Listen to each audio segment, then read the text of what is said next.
There were many places that didn't employ Jews. When I learnt to shorthand typing, I went for a job to Gay Lister Wine Company and the CNA in the fashion department. But I had to work in the office and I had to fill a form in. And the CNA said straight out, and Gay Lister Wine Company to you, we don't employ Jewish people. There was a gents' outfitting shop opposite the Leeds Town Hall called John Haste and Son. And I liked the materials in his window and the shirts and so on. And I took my CV from school because they had advertised for a junior. And I walked in there, scrubbed, clean, and introduced myself to the boss, who took me to the corner of the shop to the little office. And he said, he looks at my CV, he said, it seemed okay.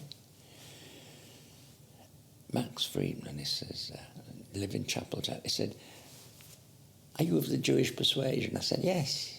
Well, he said, I'm sorry, I can't employ you. I said, why? Well, he said, a lot of clients come in here who do not like Jewish people. And they may say something, and if you hear it, you'll feel as if you want to retaliate. And I couldn't have that. I'm sorry, he said, your CV's good, but that was it. So I walked out of that shop like I'd had a kick. So like all the other kids, we had to go into the only opportunities that were available to us, children of immigrant parents. And it was either the woodwork trade or the tailoring trade. And as my family were all in the clothing and the tailoring, that's where I finished up. And you had to get a job. There's no such thing as being unemployed. That was a word that did not exist, not amongst Jewish people. Well, a lot of them had this skill of being tailors, because Jews had restricted jobs in their homelands.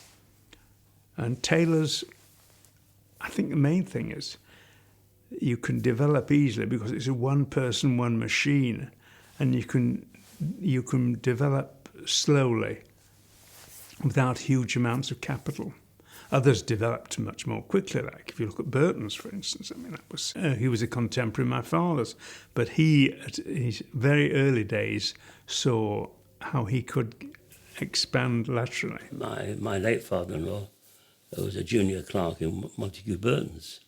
Montague Burton's was a Jewish company, employed thousands of people in Leeds. I think at their height they employed about 35,000 people in Leeds alone. Burton's, the clothing industry in the 1930s, was the biggest clothing factory in Western Europe, and that was started by an East European Jewish immigrant, Montague Burton. Because of the fact that there were places like Montague Burton starting up, that the materials were very much in demand, and so to be in the cloth business was quite something in those days. Jewish people didn't just work throughout the day, say, making clothes.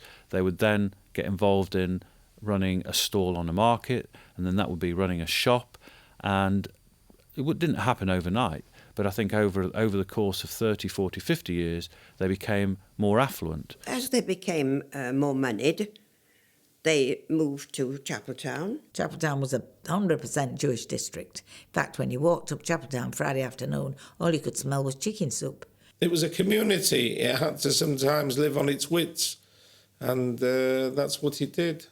There was always well-known scuffles between traders on Chapeltown Road. All of a sudden you had this influx of Jewish immigrants, first generation, second generation, in the 1920s and 1930s, moving into the area, and it became known, Chapeltown, as a Jewish area. There was Kaliski's Butchers, there was Zamansky, Ellis's. Poulterers, butchers, there was Malkin's, there was Burns, the electrician. I remember Jackson's and Shapiro's. Further down there was Enkin's. Cantor's Fish Shop at the top of Hales Avenue. And then there was Leslie Isaacs, the Jewish fishmonger. There was Fisher's, Eric Taylor, and Mr Schiffer's poultry shop. There was Ellis's. Cohen's. Joe Silver, the butcher. Malkin's. There was Annie Rubin's. Wintown Street Fisheries. There was name escapes me.